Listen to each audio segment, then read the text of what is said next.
তো পাকিস্তান বানাচ্ছেন সেভাবে আর জালসা চলবে না। কোরআন থেকে কথা সব বক্তব্য না দিয়ে মানুষ যাতে হিদায়াত নামাজ পড়ে সারা বক্তব্য দিলেন, ফজরের নামাজকে পড়লেন, তাহলে আপনার বক্তব্য সার্থক হবে। সুপ্রিয় দর্শক শ্রোতা, এখনও ওয়াজের মাহফিলগুলিতে বাধা দেওয়া হচ্ছে। আসলেই আলেমদেরকে কারা বাধা দিচ্ছে? ওয়াজের মাহফিলগুলিতে কারা বাধা দিচ্ছে? আজকে আমরা জানব যে আসলেই ওয়াজ মাহফিলগুলিতে বক্তাদেরকে কারা বাধা দিচ্ছে, কেন বাধা দিচ্ছে। কোরআন হাদিসের সত্য কথা তুলে ধরছে বক্তারা। তারা কোরআন হাদিস থেকে কথা বলবে, কিন্তু চেয়ারম্যান হোক বা যেই নেতাই হোক না কেন, কেন বাধা দিবে? আজকে সাহসী বক্তার কাণ্ডটি আমরা দেখব। বাধার মুখেও কোনো কিছুই মানলেন না তিনি, সব কোরআন ও হাদিস থেকে কথা বললেন। তো চলুন আমরা সাহসী বক্তার বক্তব্যটি শুনে আসি, মাওলানা শরীফুল ইসলামের বক্তব্যটি শুনে আসি। বসেন বসেন, আর একটু লাইনে ঢুকি, বসেন। যেভাবে তো পাকিস্তান বানাচ্ছেন সেভাবে আর জালসা চলবে না। কোরআন থেকে কথা সব বক্তব্য না দিয়ে মানুষ যাতে হিদায়াত নামাজ পড়ে সারা বক্তব্য দিলেন, ফজরের নামাজকে পড়লেন, তাহলে আপনার বক্তব্য সার্থক হবে। আচ্ছা, পাকিস্তান বানাচ্ছে এটা কেমন কথা? জিন্দাবাদ জিন্দাবাদ মানে অর্থ বোঝেন? নারাই তাকবীর, আল্লাহু আকবার। জিন্দাবাদ অর্থ এটা বোঝেন আপনি? আপনি যতক্ষণ আলোচনা করছেন সেটা পাবলিক কি বুঝছে আমরা বুঝাই দেব। পাবলিক বোঝে নাই কিছু, আপনারা বোঝেন নাই। আমি আলোচনা করতেছি কি, কিসের বিষয় উপরে? আমানু তাকুল্লাহ, মুমিন কাকে ভয় করে? আরো জোরে বলেন। যার ভিতরে আল্লাহর ভয় ঢুকবে সে আল্লাহু আকবার স্লোগান দিবে, এটাই তো স্বাভাবিক। আল্লাহু আকবার মানে আল্লাহ বড়। আল্লাহু আকবার স্লোগানের বিরুদ্ধে কথা বলতে পারে? কথা বলেন না কেন ভাই? আমি আগে বলেছি আমি কোনো দল মত করি না।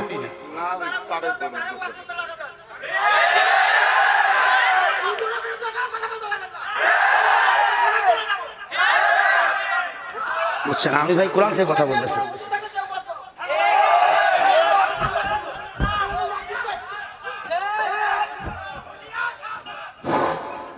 আপনারা যারা আছেন আজকের জালসার প্রধান বক্তা এবং আমাদের জালসার এখানকার হাজির সাহেব মুরব্বী সবাই আছে। আপনারা যারা দূর দূরান্ত থেকে আসছেন সকলকেই সালাম, সালাম আলাইকুম। এই মহামারী করার সময় জালসা খুব সীমিত হচ্ছে, তারপরে আপনাদের বুঝতে হবে দেশের পরিবেশ পরিস্থিতি অনেক কোরআন হাদিস থেকে আলোচনায় আসাই ভালো। কিছু কিছু বিষয় আসলে সেটা যতটা সহজ বলতেছেন সেই সহজ না, আমার এই বাধ্যকতা আছে, অন্য দিকে নিয়ে যাচ্ছি। আমার কথা কি বুঝতে পারছেন? চালান, অসুবিধা নেই। কোরআনের মাহফিলে বাধা দেয় কারা? আল্লাহ বলে অবৈধ সন্তান যারা। আমার কথা উতুল্লিম বাদা যালিকা জানিম, সূরা কলম 29 নম্বর পারা 13 নম্বর আয়াত। তসলিমা নাসরিন যখন আল্লাহরে গালি দিয়েছিল, আল্লাহকে জালিম বলেছিল, আল্লাহ কি জালেম? আরো জোরে কোন। তসলিমা নাসরিন কেন আল্লাহকে গালি দিয়েছিল? আল্লাহ পাক নারীদের উপর পর্দার আইন ফরজ করেছিল। তসলিমা বলেছিল আল্লাহ জালিম হয়ে গেছে, তখন আমরা আল্লাহু আকবার ধ্বনি দিয়েছিলাম, তখন তসলিমা বাংলার জমিনে থাকতে পারে না, ভারতে পালাইতে বাধ্য হয়েছিল। এজন্য আল্লাহর নামের স্লোগান দেওয়ার দরকার আছে না নাই?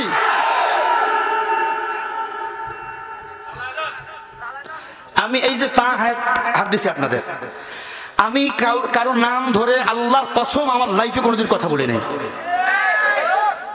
আগামী আজকে যদি সারা জীবন যদি বিএনপিরে গালি দেই, জামাতকে গালি দেই, চরমনের গালি দেই, তাবলীগকে গালি দেই, একজনও আগামীকাল আমাকে একটা ভোট দিবেন না।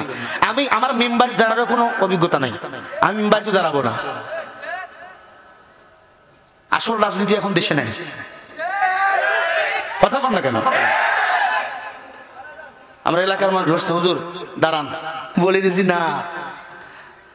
সুবহানাল্লাহ কোন, আরো জোরে কোন। চেয়ারম্যান সাহেব ওনাকে পাম দিছে, কেউ কথা বল না কেন? পাম দিছে ওনার।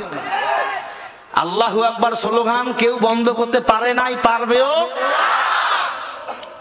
কেউ যদি আল্লাহু আকবার বলে, আল্লাহ পাক তার নামে আসমান জমিনের ফাঁকা জায়গাটা নেক দিয়ে ভর্তি করে দেয়। এত বড় সওয়াব জয় বাংলা করলে যদি সওয়াব হয়, বলেন আমি বলি। শহীদ জিয়া উমর হক যদি এই স্লোগান দিলে সব হয়, বলেন আমি সারা জীবন জিকির করি শহীদ জিয়া, শহীদ জিয়া, শহীদ জিয়া, শহীদ জিয়া।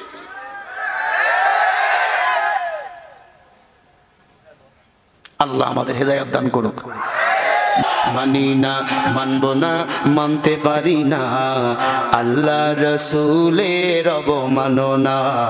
মানি না, মানব না, মানতে পারি না, আল্লাহ।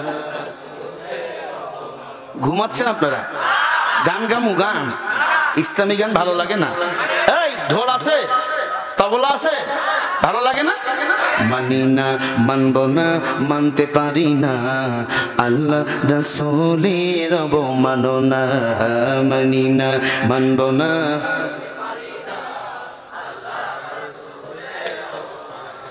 হায়রে অবমাননাকারীরা রক্ষা পাবি না। মারহাবা কোন? অবমাননাকারীরা রক্ষা পাবি না।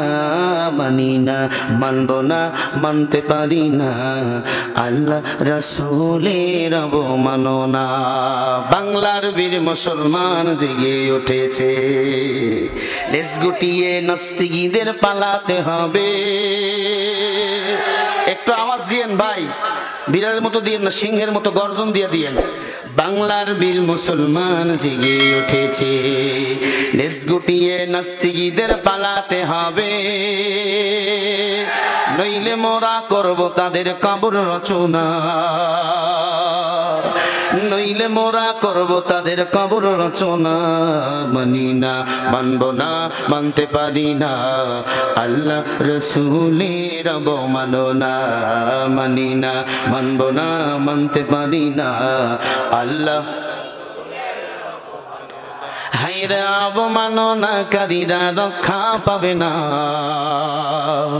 অবমাননাকারীরা রক্ষা পাবে না। মানি না, মানব না, মানতে পারি না, আল্লাহ রসূলের অবমাননা। ঠিক কিনা? বাংলার বীর মুসলমান জেগে উঠেছে, লেজ গুটিয়ে নাস্তিকদের পালাতে হবে, নইলে মোরা করব তাদের কবর রচনা, নইলে মোরা করব তাদের কবর রচনা। মানি না, মানব না, মানতে পারি না, আল্লাহ রসূলের অবমাননা। সবাই মানি না, মানব না,